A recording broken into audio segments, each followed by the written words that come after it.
வணக்கம். பாசுரம் 25. ஒருத்தி மகனாய் பிறந்து ஒருத்தி மகனாய் பிறந்து ஓரிரவில் ஒருத்தி மகனாய் ஒளித்து ஓரிரவில் ஒருத்தி மகனாய் ஒளித்து வளர தரிக்கிலானாகித்தான் தீங்கு நினைத்த தரிக்கிலானாகித்தான் தீங்கு நினைத்த கருத்தை பிழைப்பித்து கஞ்சன் வயிற்றில் கருத்தை பிழைப்பித்து கஞ்சன் வயிற்றில் நெருப்பென்ன நின்ற நெடுமாலே நெருப்பென்ன நின்ற நெடுமாலே உன்னை அறுத்தித்து வந்தோம் பறை தருதி உன்னை அறுத்தித்து வந்தோம் பறை தருதி யாகில் திருத்தக்க செல்வமும் சேவகமும் யாகில் திருத்தக்க செல்வமும் சேவகமும் யாம் பாடி வருத்தமும் தீர்ந்து மகிழ்ந்தேலோர் வருத்தமும் தீர்ந்து மகிழ்ந்தேலோர் எம்பாவாய் எம்பாவாய்.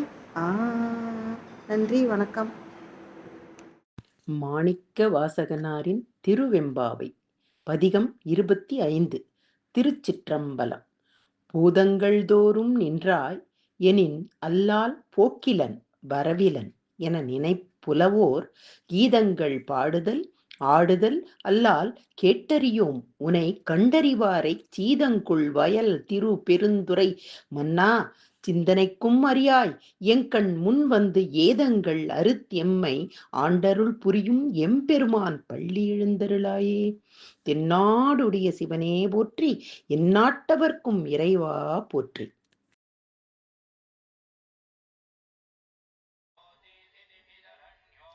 வணக்கம். நாம் இப்பொழுது திருப்பாவையுடைய லைட் ஆஃப் ஸ்ரீ அரபிந்தோ பார்க்க போகிறோம்.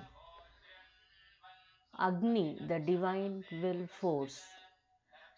Rigveda, but the context is not human being, but fire once born in the heaven and then brought and born again on the earth.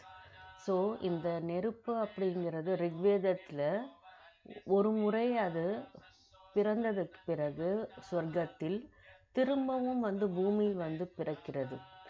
இதுக்கு பெயர் தான் ட்வைஸ் பார்ன், த்விஜா அப்படின்னு சொல்லுவாங்க. அப்போ இந்த அக்னின்றது யாருன்னும் போது தான் பகவான் இதை பற்றி it means strength and force, beauty and Splendor, leading and preeminence. It developed also certain emotional values which have perished in Sanskrit but remain in Greek. Angry passion on one side, on the other delight and love.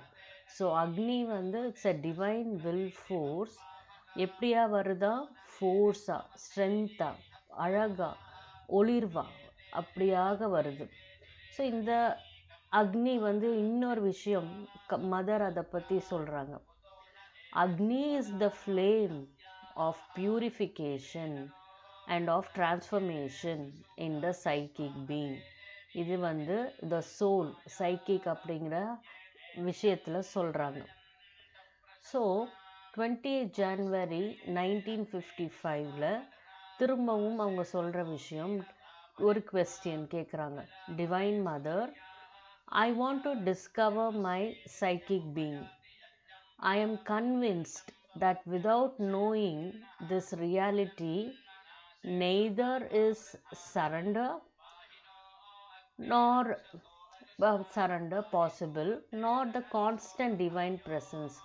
So I request you to tell me whether I should try.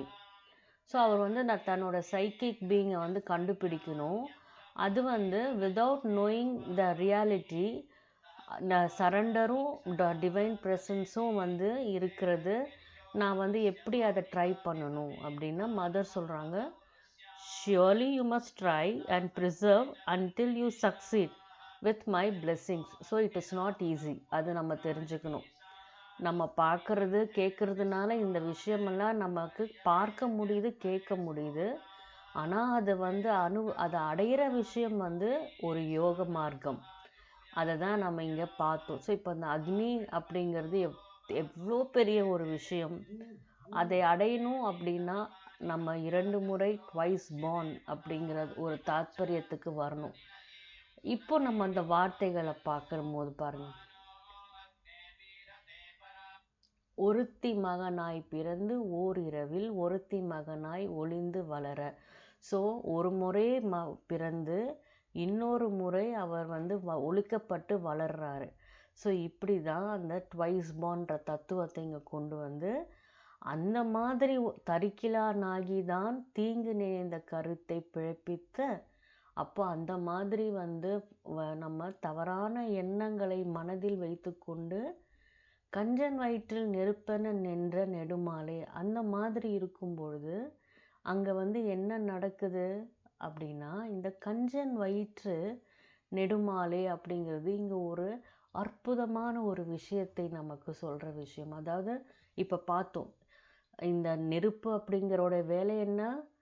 Flame of purification, transformation. அப்போது purification, transformation already நம்ம பார்த்துருக்கோம். எப்படி இருக்கணும், எப்படி வந்து பெருமாள் அந்த கிருஷ்ணர் நம்மளை வந்து பரிசுத்தமாக்குறாரு அப்படிங்கிறத நம்ம பார்க்குறோம்.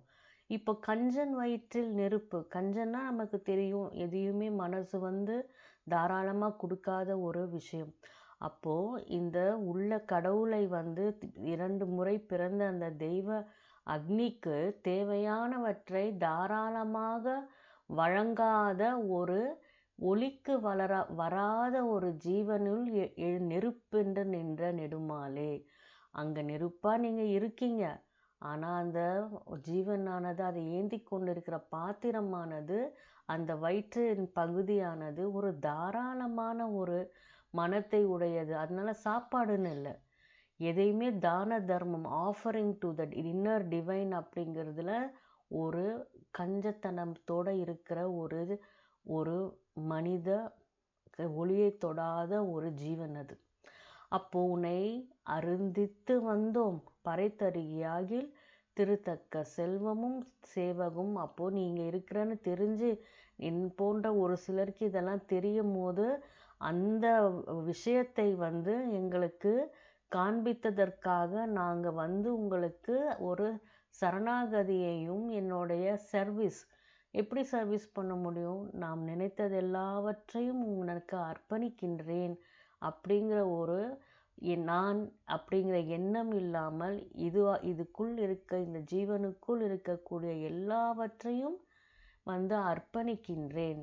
அப்போது எங்களோட வருத்தத்தை நீக்கி இப்போ நாங்கள் வந்து உங்களை இவ்வளோ கஷ்டமான ஒரு ஸ்டேட்டஸில் வச்சுருந்ததுக்காக மன்னிக்கணும் அப்படின்றது தான் இங்கே. அப்போது உள்ளுரை தெய்வம் நம்முள் எழுந்தருளி, ஏன்னா அவர் வந்து உள்ள இருளில் போட்டு அவரை பார்க்கவே முடியாதபடி ஒரு ஜீவனுடைய வாழ்க்கை வந்து இருக்குது. இருள் நிறைந்த இருண்ட வீடு அப்படின்னு பாரதிதாசன் இதை பற்றி தான் எழுதியிருக்கார். ஒரு ஒளி இல்லாத வீடு எப்படி இருக்கும், அது மாதிரி தான். இப்போ வீட்டில் விளக்கேற்றுறது, காலையில் விளக்கேற்றுறது, சாயந்தரம் விளக்கேற்றுறதெல்லாம் ட்ரெடிஷனுக்கு தாண்டி நான் மறக்கக்கூடாது. மறந்தாலும் இந்த செயல்பாடு, இந்த கைங்கரியம், இந்த சர்வீஸ், எனக்குள் இருக்கும் தெய்வத்தை நான் ஞாபகப்படுத்தி, ஐயோ நான் அவரை வந்து பட்டினி போடக்கூடாது, நான் தாராளமாக அவருக்கு நான் ஆஃபர் பண்ணணும் என்னுடைய செயல்களைன்னு பண்ணணும். அதுதான் இதோடைய அர்த்தம். அடுத்தது, இப்போ திருவெம்பாவையில் நாம் பார்க்கக்கூடிய அடுத்த விஷயம் ரொம்ப அருமையான ஒரு விஷயம். அதாவது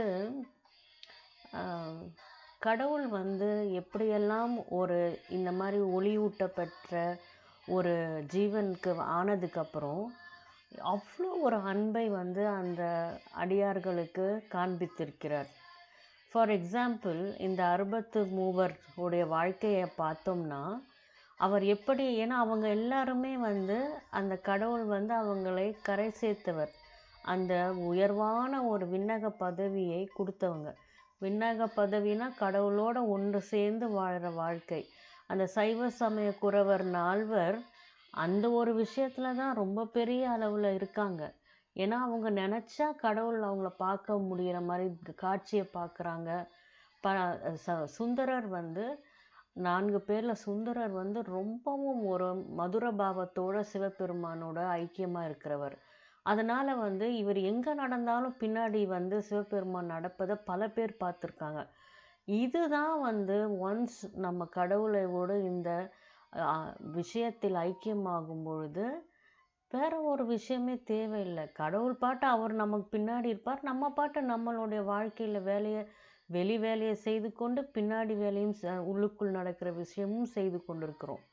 ஸோ இங்கே அப்படியாக இந்த அடியார்களும் நாயன்மார்களும் தான் இங்கே மெயினாக நம்ம இங்கே பார்க்கணும் இந்த பாடலில். அது போன்ற வழிவந்த அடியார்களையும் நாம் பார்க்க முடியும். ஸோ இப்போ அவர் அடுத்தது நம்ம பகவானுடைய வார்த்தைகளில்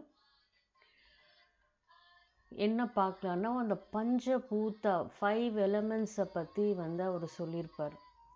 அந்த 5 எலமெண்ட்ஸ் அப்படிங்கிறது ஆகாஷ், வாயு, அக்னி, ஜலம், பிருத்திவி. இப்போ நம்ம அங்கேயும் இதே தான் பார்த்தோம், அந்த அக்னியோடைய ஒரு சொரூபம். இப்போ இங்கே பூதங்கள் தோறும் நின்றாய் எனின் அல்லால் போக்கிலன் வரவிலன் என நினைப்புலவோர் கீதங்கள் பாடுதல் ஆடுதல் அல்லால் கேட்டறியோம் உனை கண்டறிவாரை.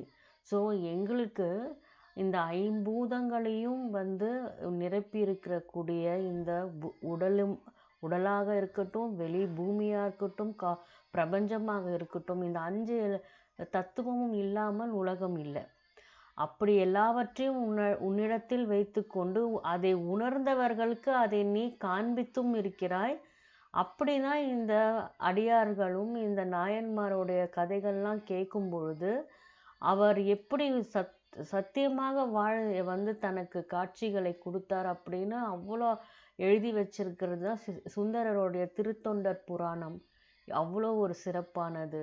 ஸோ ஞான சம்பந்தர் அவருக்கு அம்பாள் குழந்தையாக வந்து ஞானப்பாலை கொடுத்தவர். ஸோ இதெல்லாம் சும்மா இல்லை. அதனால தான் தென்னாடுடைய சிவனே போற்றி, வேற எங்கேயும் இந்த பெரிய புராணமோ திருத்தொண்டர் புராணமோ அடியார்களுக்கு நடந்த இந்த அத்தனை சிறப்பு விஷயங்களையும் தொகுத்து பாடியது வந்து தமிழ்நாட்டில் தான். அதனால தான் தென்னாடுடைய சிவனை வந்து அனுதினமும் தன் வாழ்க்கையில் அப்படி வந்து ஒன்றுக்கொன்றாக வாழ்ந்தார்கள். அந்த மாதிரி வந்து இவர்களெல்லாம் இருந்தபோது இந்த 63 திருத்தொண்டர் புராணத்தை கேட்டு சிவனை இப்படியெல்லாம் நம்ம அனுபவிக்க முடியும் அப்படின்னு உன்னை கண்ட அறிவாரை சீதங்கொள் வயல், இவங்க எல்லாரும் உன்னை வந்து பாடியிருக்கிறாங்க திருப்பெருந்துறையில். அப்படி பெற்ற அவ்வாறு உயர்வான இறைவா, எங்கள் முன் வந்து சிறுமையான எங்களை, அதாவது சிறுமைன்னா நான் இன்னும் அந்த பாதையில் சொல்லிக்கிற அளவுக்கு இன்னும் அந்த தயால குணத்துடன் எந்த விஷயத்தையும் செய்யாது, ஒளியை வந்து இன்னும் வாங்காமல், ஞானத்தை இன்னும் ஏற்றுக்கொள்ளாமல், அந்த ஆகாச தத்துவமாகவும் அக்னி தத்துவமாக இருக்கக்கூடிய இறைவன் என்னுள்ளும் இருக்கின்றார் அப்படிங்கிறத உணராதது தான் அந்த சாதாரணமான ஒரு பிறவி நிலை. அதை நீக்கி எங்களை காத்து என் பள்ளி எழுந்தருளாயினா எனக்குள் நீ எழுந்தருள வேண்டும் அப்படின்னு வந்து சொல்லியிருக்காங்க. இது வந்து மாணிக்க வாசகர் அப்போ எந்த அளவுக்கு வந்து அவரை அனுபவித்து அவரை அனுதினமும் அந்த ஐக்கியத்தில் இருந்து பாடல்களை பாடியிருக்கிறார் அப்படிங்கிறது தான். ஸோ அப்படி ஒரு ஒரு திருத்தொண்டர் புராணம் எழுதுவதற்கு காரணம் என்னன்னா, அடியார்களை வந்து வணங்கினால்தான் சிவனையும் அடைய முடியும் அப்படிங்கிறத வந்து திருவிளையாடல் செய்து காண்பித்திருக்கிறார். ஸோ அதனால தான் கடவுள் இப்படியெல்லாம் வந்து செய்வாரான்னு இன்னைக்கு கேட்குறவங்களுக்கு ரொம்ப பெரிய ஆச்சரியமாக இருந்தாலும் அது நடந்து பதிவு பண்ணப்பட்டிருக்கு. ஸோ இந்த திருவிளையாடற் புராணத்தில் வந்து ஒரு விஷயம் வந்து கடவுள் வந்து சுந்தரர் வந்து இந்த அடியார்களை வணங்காமல் கோயிலுக்குள்ளே போயிடுறார் திருவையாறில். அதனால் வந்து அதில் இருந்த நாயன்மார் ஒருத்தர் வந்து இவர் எப்படி இந்த மாதிரி நம்மளை மதிக்காமல் இப்படி போயிருக்கலாம்? என்னதான் சிவபெருமான் இவர் பின்னாடியே நடந்தா கூட, அவருக்கு ரொம்ப செல்ல பிள்ளையா இருந்தா கூட நம்மளை மதிக்காமல் இப்படி போகலான்னு அந்த ஸ்பிரிச்சுவல் ஈகோ வந்துடும். அதுதான் இங்கே அடிக்கடி நம்ம பார்க்குற விஷயம். அந்த ஈகோ, நான் பெரியவனா, நீ பெரியவனா, எனக்கும் கடவுள் இருக்காங்க, மதர் எனக்கும் இருக்காங்கன்னு நிறைய நம்ம கேட்போம். மதர் எனக்கு இருக்காங்க, கடவுள் எனக்கும் இருக்காங்க அப்படின்னு நம்மளை நாமே கண்ணை மறைச்சு கட்டிடுவோம். அது இருக்கவே கூடாது. அந்த மாதிரி நேரத்தில் தான் இப்போ கடவுள் தடுத்தாட்கொண்டு அதை புரிய வைப்பார். அந்த புரிய வைக்கிறது தான் திருவிளையாடல். ஸோ இப்படியாக அந்த கடவுள் சுந்தரரை கோச்சிட்டு, இது இத்தனைக்கும் சுந்தரருக்கு தெரியாது. இந்த இந்த நாயன்மார் மட்டும் அந்த ஊரை விட்டு இனிமேல் நான் இங்கேருந்து இருக்கவே மாட்டேன் அப்படின்ட்டு, நீங்களாம் இருந்தால் இருங்க, எனக்கு இது பெரிய அவமானம் அப்படின்னு போயிடுறார். அவர் போனதுக்கப்புறம் அவர் வெளியே அந்த ஊரை தாண்டி மற்ற இடத்துல வரக்கூடிய சிவனடியார்களுக்கெல்லாம் அவர் இதே மாதிரி உணவு ஏதோ ஒரு கைங்கரியம் பண்ணிட்டு இருக்கார். அப்போ அவர் என்ன பண்ணுவார்னா, திருவாரூர்லேருந்து யாராவது வந்தால் மட்டும் சாப்பாடு கொடுக்க மாட்டார்.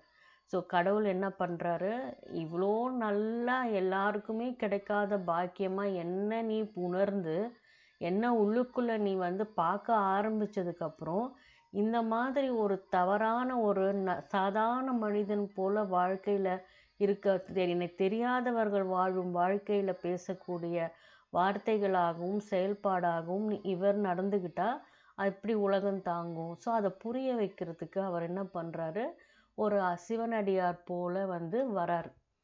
திரும்பவும் அவர் வந்ததுக்கப்புறமா அவங்க மனைவி கிட்ட, அம்மா எனக்கு சாப்பாடு கொடுங்கன்னு சொல்கிறார். அப்போ அவங்க அம்மா சொல்கிறாங்க, மனைவி, நீங்கள் எந்த ஊருக்காரங்க அப்படின்னா, நான் திருவையாறுலேருந்து வந்திருக்கேன். ஐயோ, எங்கள் கணவர் அதை அனுமதிக்க மாட்டாருங்களே, அப்படி யாராவது வந்துட்டாங்கன்னா, அதோ இந்த குச்சி ஒன்று வச்சுருக்காரு, அதில் அவர் கோடாரி மாதிரி ஒன்று இருக்கும், அதை எடுத்து அடிக்க வந்துடுவாருன்னா, சரி இப்போ இந்த பக்கம் வச்சுருக்காருல, அந்த கோடாரி எடுத்து அந்த பக்கம் வச்சிருமா அப்படின்னு சொல்லி அவங்கக்கிட்ட அந்த மாதிரி சொல்லிவிட்டு அவங்க போயிடுறார்.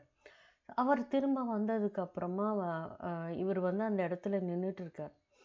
அப்போ அவர் கேட்குறாரு, யார் இவங்க அங்கே நின்றுட்டுருக்காங்க, அதுவும் சாப்பாடு நீங்கள் கொடுக்கலையானா, இல்லை அப்படின்னு நீங்கள் கொடுங்கன்னா, அவர் கூப்பிட்டு, நீ யாரப்பா, நான் இந்த மாதிரி இந்த ஊர்க்காரர் திருவையாறுனா, உனக்கு எவ்வளோ தைரியம் இருந்தால் உனக்கு என்கிட்ட நீ சாப்பாடு கேட்ப, அந்த ஊர்க்காரங்களுக்கு நான் கொடுக்க மாட்டேன்னு உனக்கு தெரியாதான்னு விளையாடுறியா நீ என்கிட்டன்னு குச்சி எடுத்து அடிக்கலான்னு போனால் அது இந்த பக்கம் இருக்கு. அவர் எடுத்துகிட்டு வரத்துக்குள்ளே இவர் ஒரே ஓட்டம் பிடிக்கிறாரு, சிவனடியாராக வந்த சிவபெருமான்.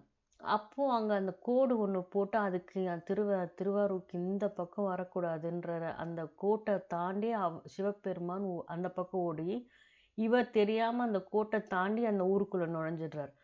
உடனே திரும்பி நின்று, பார்த்தியா, உன்னுடைய கோட்டை நீ தாண்டிட்ட, அப்போ நீ என்னோட எல்லைக்குள்ளே வந்துட்டேன்னு சொல்லிடுறாரு. அப்புறம் தான் இவருக்கு என்னடா இது, அப்படியே ஆச்சு, என் காலை நான் தாண்டி வந்துட்டேன், நான் வெட்டிக்கிறேன் என் காலுன்னு சொல்லிட்டு அந்த கோடாரி எடுத்து தன் காலை வெட்டலான்னு போகும்போது அப்படியே அவர் சிவபெருமான் காட்சி கொடுத்து, அவருக்குள் இருக்கக்கூடிய அந்த கஞ்சன் வயிற்று நெருப்பு, அந்த நெருப்பை வளர விடாமல் இருக்கிற அந்த கஞ்சத்தனமான அந்த உள்ளே இருக்கிற பிரவாகமான நல்ல குணத்தை, தவறான குணத்தை ஆஃபர் பண்ணாமல் அதில் சூழலில் அந்த இருட்டு மழை மேகத்தில் இருட்டு மேகம் போல் மாட்டிகிட்டு இருக்கிற அவரை விடுவிக்கிறார்.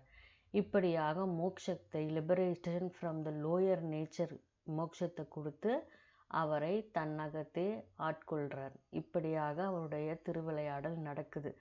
இதனால தான் இத்தனை திருவிளையாடல், திருத்தொண்ட புராணம், அத்தனை கதைகள் இருக்கக்கூடிய நிஜ வாழ்க்கையில் நடந்த விஷயங்கள். இதற்காகவே தென்னாடுடைய சிவனே போற்றி அப்படின்னு பெரிய ஒரு விஷயத்தை பண்ணியிருக்காங்க. ஸோ இது போல் நாம் எங்கெங்கெல்லாம் ஷார்ட்டாக இருக்குமோ அதை விளக்கி அவரை நாம் நம்முள் எரிய வைக்க வேண்டும். அவரை நன்றாக அவருக்கு தேவையான விஷயங்களை, வஸ்துக்களை நாம் அவருக்கு ஆஃபர் பண்ணி வாழ்க்கையை சிறப்புற கடவுளின் வழி கொண்டு செல்ல வேண்டும். கேட்ட அனைவருக்கும் நன்றி. இப்படி அவர் திருத்தொண்டர் புராணம் இவரை வச்சு எழுதும் போது தான் இந்த அடியவரை எல்லாரையும் வணங்கணும் அப்படிங்கிறதுக்கு தான் இந்த பாடல் எழுதியிருக்காங்க. இந்த பாடலை கேட்டு சந்தோஷம் அடையுங்க.